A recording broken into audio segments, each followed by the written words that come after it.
No.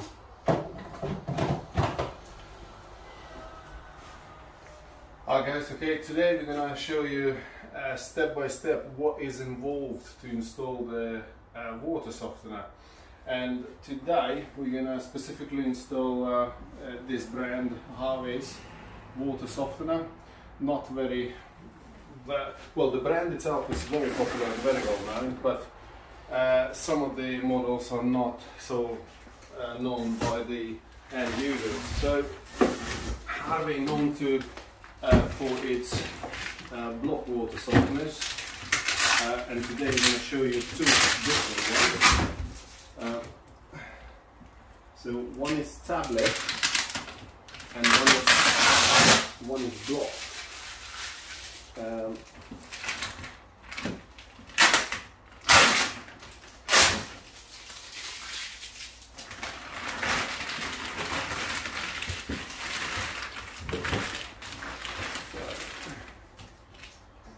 What's the difference between?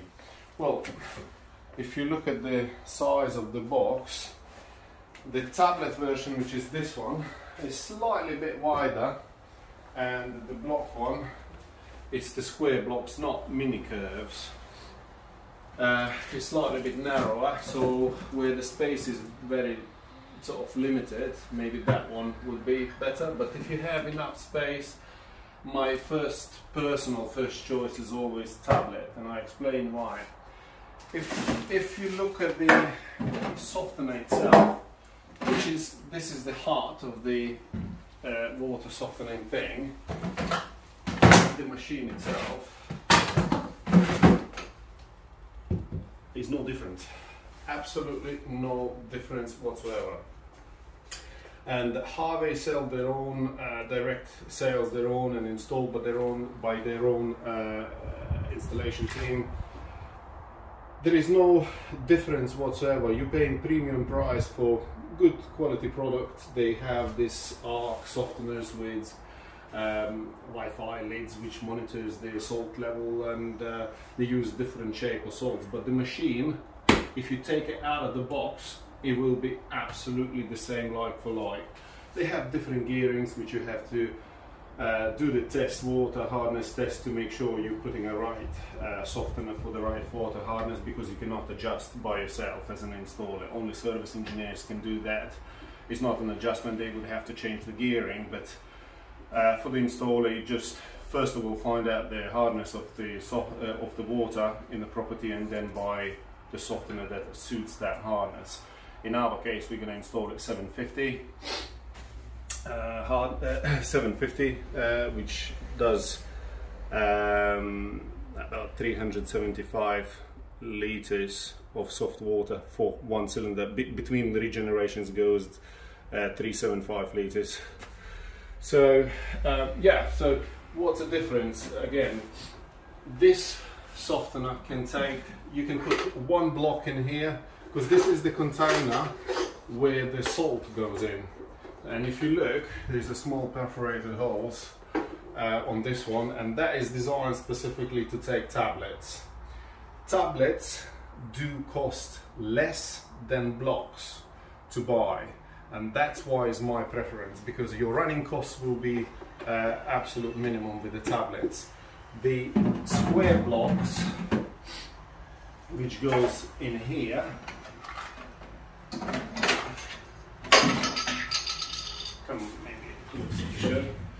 so the machine sits behind there, and the blocks will rest on that platform. Now if you look, those gaps will allow sort of tablets will be falling much more small bits down below, and eventually it will build up at the bottom much quicker than blocks. So that's why this one only designed to take blocks rather than tablets or granules.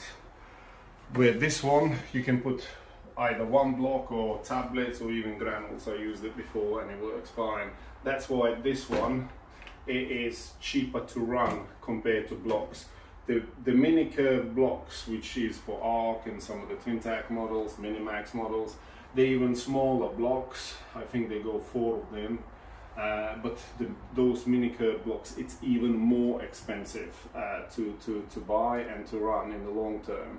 So the most economical, which very few people only aware of, is the tablet version. So, and that's what we're going to install it today. And that's the difference. Only the place where you put the salt are the difference between one and another.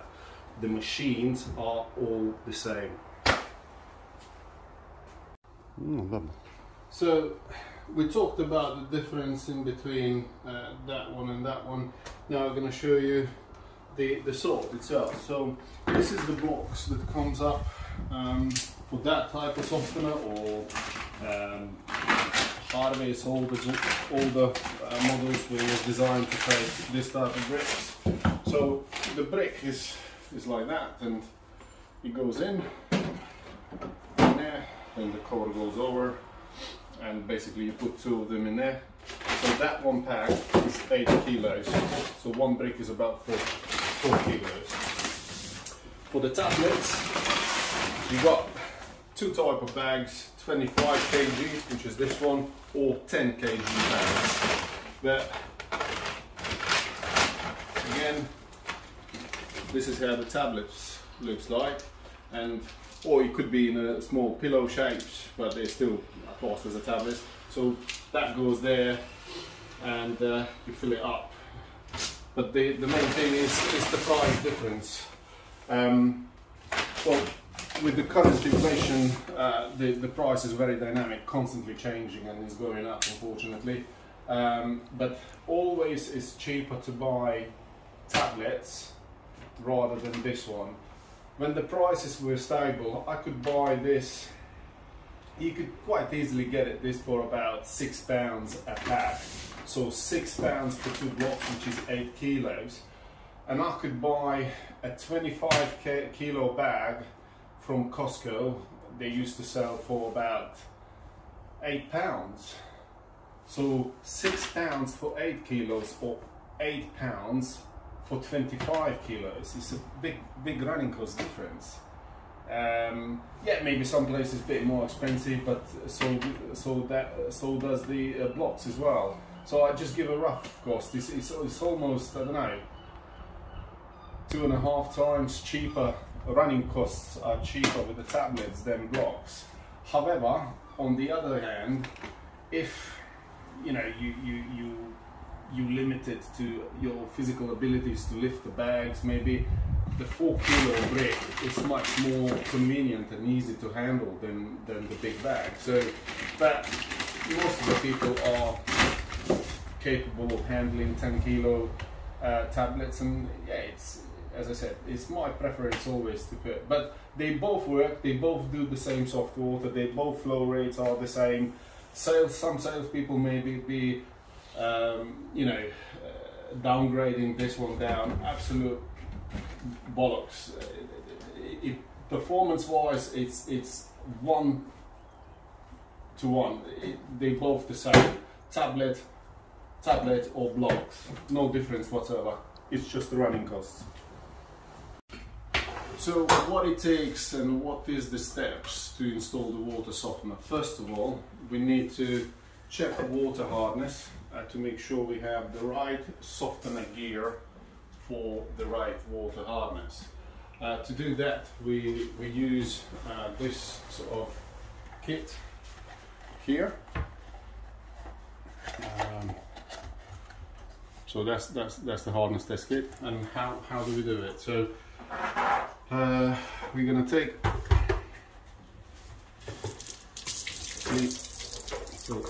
just range it out, because from previous tests it could give slightly wrong readings.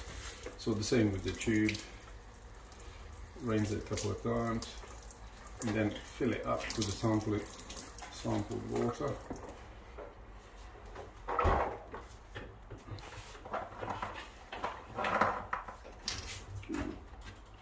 So there is a little, like a spoon, so we take it sort of level and pour it in there. Let's close that off. and then we empty that into there.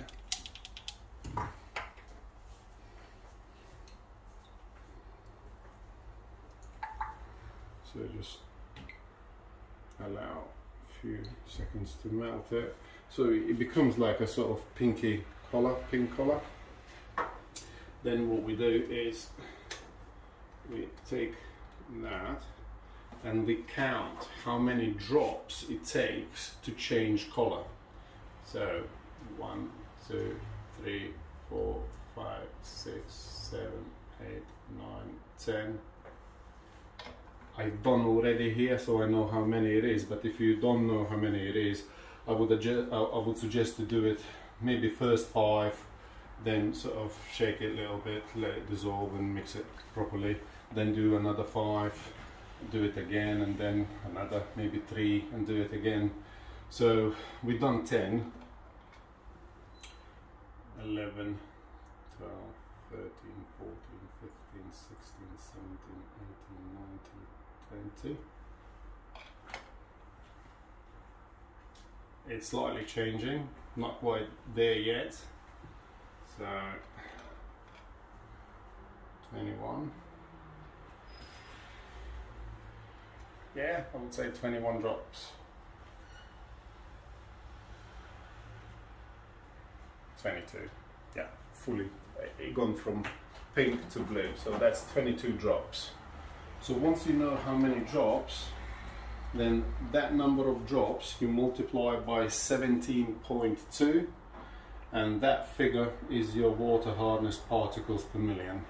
And then you reference in a table and you look at what gearing can deal with that specific hardness. And this is when you choose what gear softener you install within that property.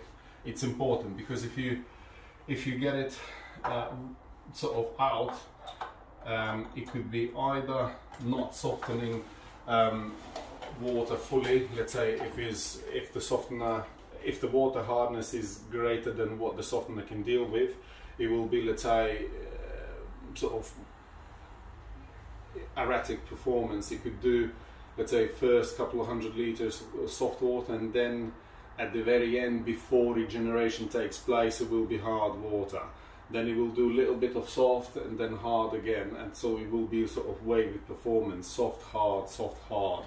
If you do it, if the softener is overrated gearing wise, then you'll be wasting salt as well, so it will be regenerating more frequent than it needs to, which is in turn it will use more salt. So yes, it is important to get the right softener for the right water hardness, right softener. So next thing when installing a softener is to check before the installation starts. You check your water pressure to make sure the softener can function properly. Preferably we want something like 3 bar. It can work on the lower pressure, but it will affect the dynamic pressure. If you use multiple showers, it could be a little bit problem. So yeah, if the pressure are more than 6 bar, again it can damage the softener. So that's the reason, that's why is it important to check the water pressure. So the best and easiest way to do it, the mains water static pressure to check, is at the garden tap. So make sure nothing is run at the inside of the property. So you put the pressure gauge like I have one here. So nothing is used in the property. You just put that on and we open slowly up. No, that was fast though. I opened too fast. So it's important to open very slowly so the pressure gauge moves slowly. So we got 3.2 bar, which is fairly reasonable, quite good pressure. 3.2. So we want to make sure it's no more than 6 and no less than probably 1.5 or something like that, because at that point it may not going to function properly. Okay guys, so once the water hardness is known, once the water pressure is known, then next thing is to determine where is the entry point of the mains water inside of the property. It is important to install the softener. Well, specifically this Harvey type of softener, it doesn't use any electricity, which makes life easier for us and also for the customer. So we don't need electricity in our case, but we do need drainage and we do need mains incoming point in the property. What I mean by that is that we need some kind of a stopcock, not outside the property but inside, which will isolate the whole entire house completely. Yeah, not part of it, because if you isolate only part of the house, the other parts that are not isolated, if you install softener downstream of that stopcock, those parts that are upstream of that stopcock, any branches upstream of that point, it will never be softened, which makes it pointless. So it's important to determine where is the entry point of the mains water, and this is where the trick starts. It's easy or not easy to install the softener. If it is somewhere under the kitchen sink, the kitchen sink is backing up the back wall where you have gully and stuff like that, and you have enough room in that cupboard, that becomes quite easy install. In this specific case today, it's not so fortunate and not so easy, and I'll explain and show you why. So we got isolation point on the street, but also we have a stopcock inside of the property here, and in our case is here. So that is the stopcock that shuts the whole house off. However, I have a problem, slight issue and slight complication. The kitchen is further away and I need to provide a drinking water line which is separated from softener. What that means, I have to create some sort of branch off before the bypass valve will go, and that hard water branch ideally has to feed the garden, because the soft water, artificially softened water through ion exchange, contains sodium, and sodium is not really ideal and good for your gardening. So garden tap should really, if it is possible, should really be left on hard water. The same thing, in my opinion, is with drinking water. You should be always giving your customers a choice to have either left hard water, like a separate little tap for drinking, or the worst case scenario, you can install it RO unit, reverse osmosis filtration unit.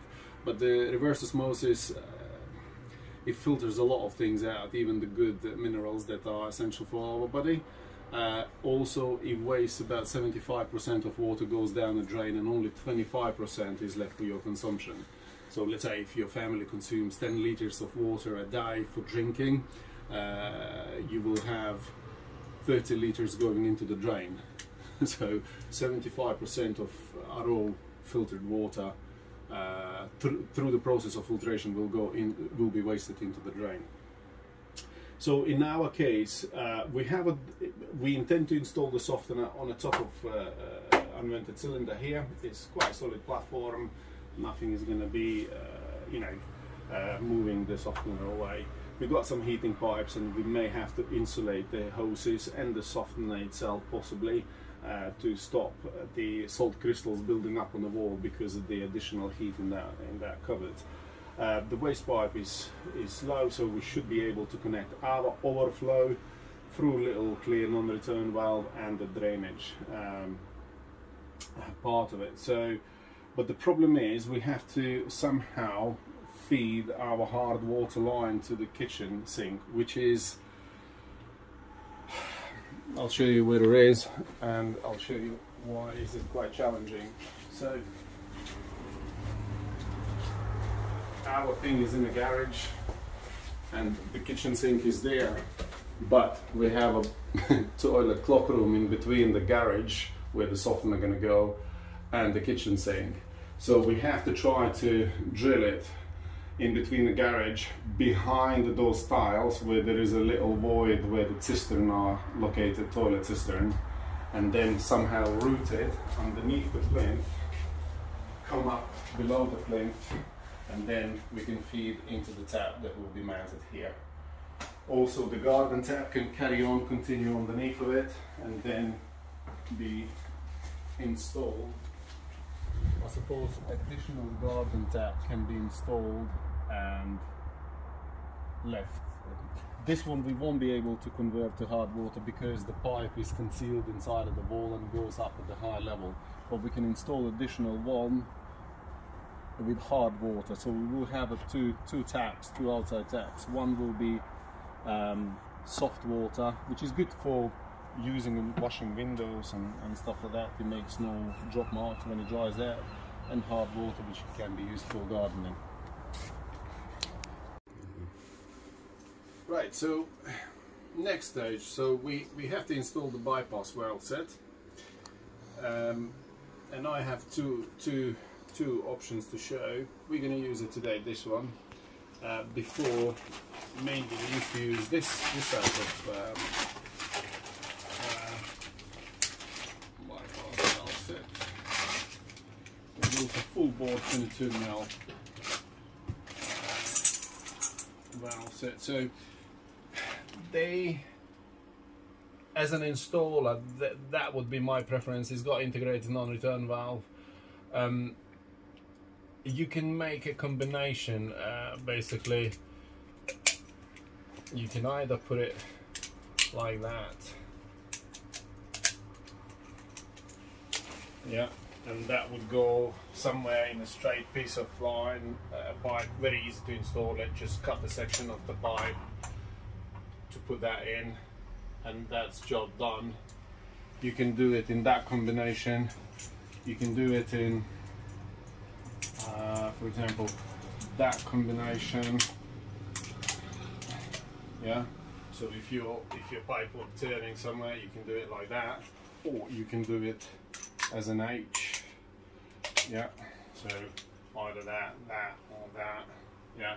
So that gives you a bit more options how you connect onto your pipework. Those ends are where the flexible hoses will connect onto. With this one, as an installer, this one is easier to install compared to that one. This one, it's kind of a lumpy, quite big, very poorly designed clips. It's basically 1.5 inch waste pipe clip that they sort of advised us when we used to do training and worked with Harveys.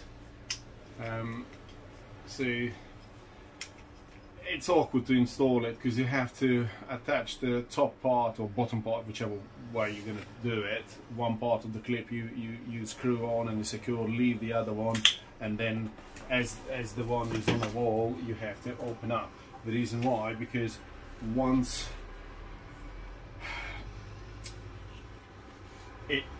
you cannot put the screwdriver through it to reach there to tighten up. So that's why you have to secure the top first and then sort of walk it into it and secure the bottom. What I noticed as well, that when you're trying to secure that bypass on the wall or surface, the best setup for the hole marking is 100mm apart that way, 100mm, and 55mm top to bottom. So we'll give you a little bit squeeze, and it will, as it squeezes, it will hold the bypass set firmer. Yeah, it's not an easiest one to install it. However, from customer's point of view, it's very easy to operate. If you want to bypass, you only do that and the softener is switched off, bypassed. You want to turn it back on, softener is back on. Yeah, with this one, if you want to bypass the softener, let's say once it's installed, it will be something like that. The bypass, which is black, is closed, inlet, outlet, open. So if the customer wants to switch it off or bypass the softener, it would have to, instead of one move on that one, it would have to do 3, it doesn't matter in which order, 3 things to turn.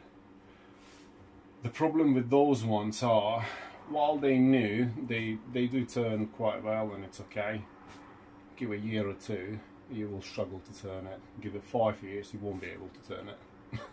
So I don't care other opinions that you shouldn't be putting paste or something like that. No matter what you do, how you do, they just seize. And after 5 years, yeah, you may be lucky, you may be able to turn it, but most of them are become so stiff that for the end user it's almost mission impossible to turn it. That's why I probably prefer this one, because if there is any urgency or need to bypass or turn it off, very easy.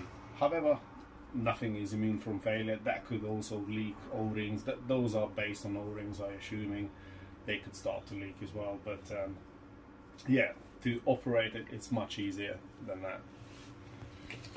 Right, so we assessed all the options where we could put the bypass well set, and we decided to put it at a high level there. So yeah, as I said, 100 mil sidewise and 55 mil apart. So where those 4 corners are, this is where we will drill and make the clips to go on for the bypass. Okay guys, so we got markings, we drilled the holes, we put the plugs in. So we secured top 2 first, leave that loose, 55 height-wise and 100 mil apart. That's I found it to be the most perfect spacing in between the clips. So you have to sort of open that up, slide one in, another one. Now you understand what I meant by do the first one up, because you cannot screw that clip there, the angle, that thing is just on the way. So once the top is in, then we can put the bottom on.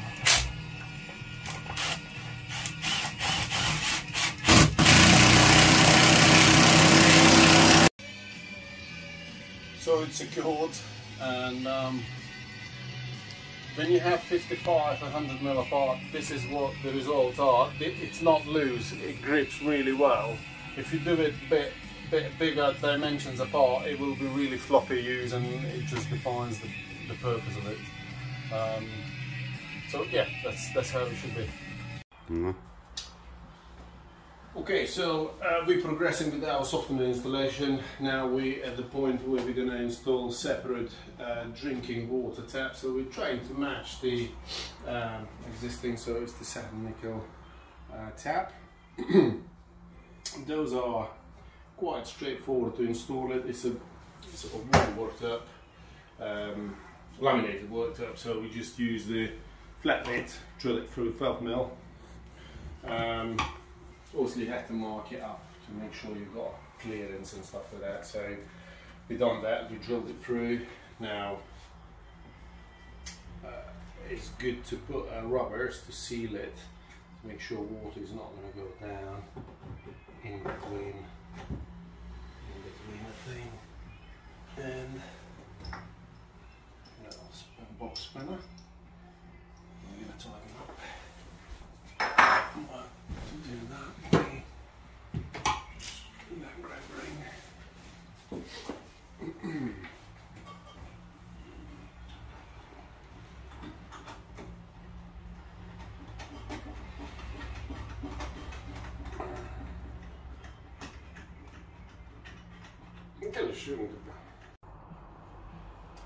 Okay guys, so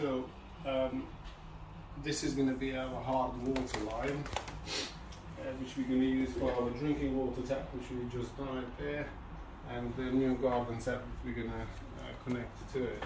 But we have a cloakroom, little toilet and basin in between the kitchen and the garage where our main stock is, so we have to pull this pipe all the way through across there without causing any damage to the tire work, etc.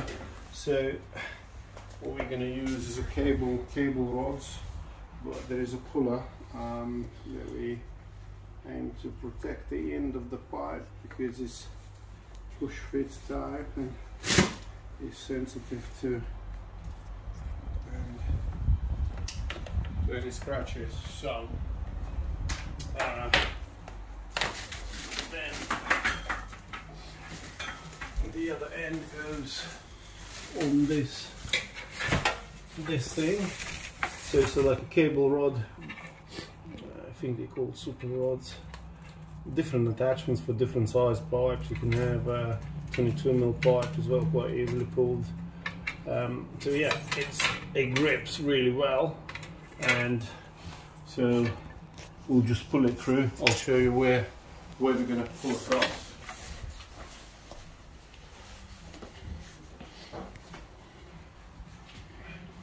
So this is our obstacle. So we're going inside of that space where the cistern is at the low level.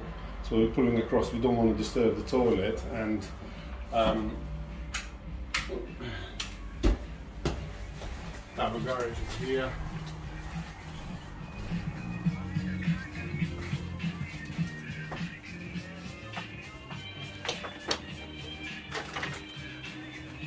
The other end of the rod is here. So this is how we're going to get our pipe. Yeah. We're just going to pull it through until we get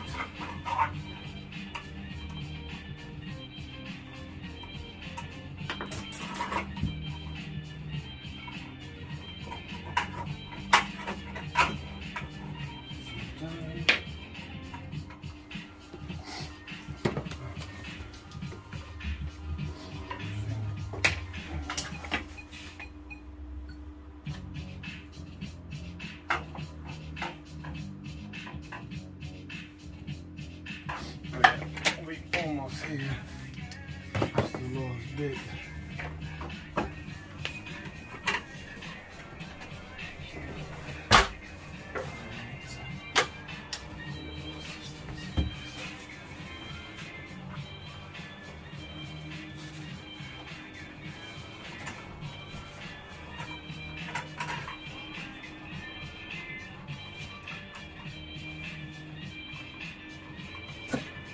Maybe our pipe stuck at the moment.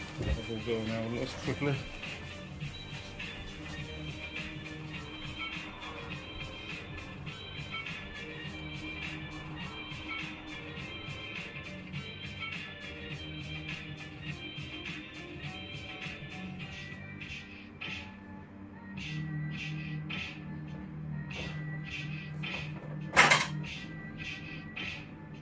Richie here with Home Time. It's a Friday afternoon. We're nearly at the weekend.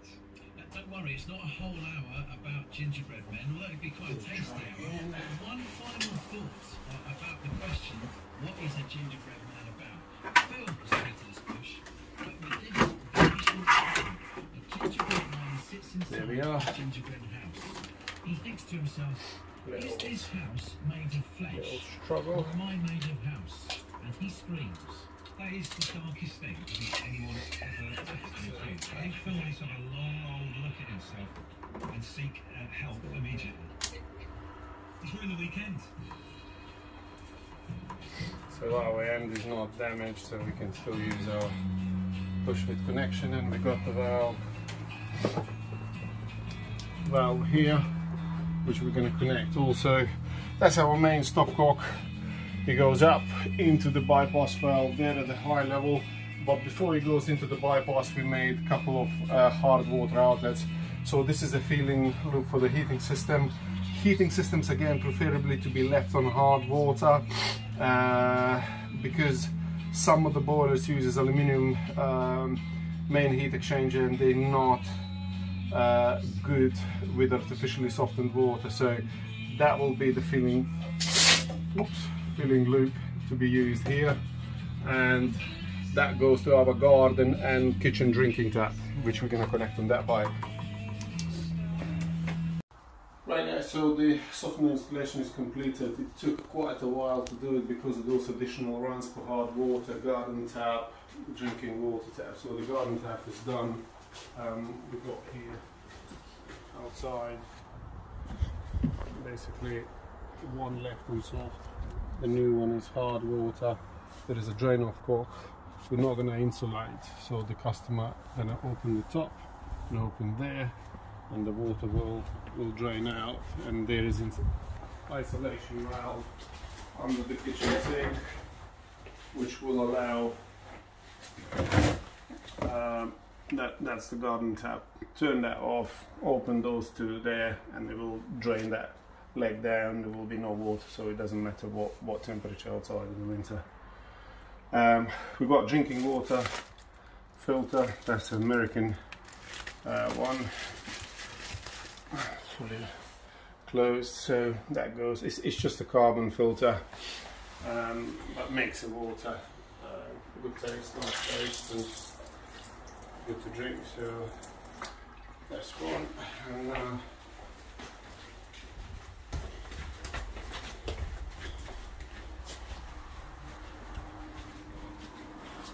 so it's a little bit unusual install.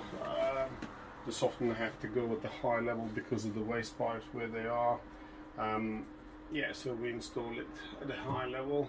That's our bypass, so the softener is on at the moment, just in case if it needs to be turned off. That's off. So we'll put it back on. So yeah, it's up and running, heating. The existing feed to heating feeling loop was capped off, and we left it, we put a new one in from the hard water line, which goes to the kitchen there as well. So that's it, pretty much installation completed.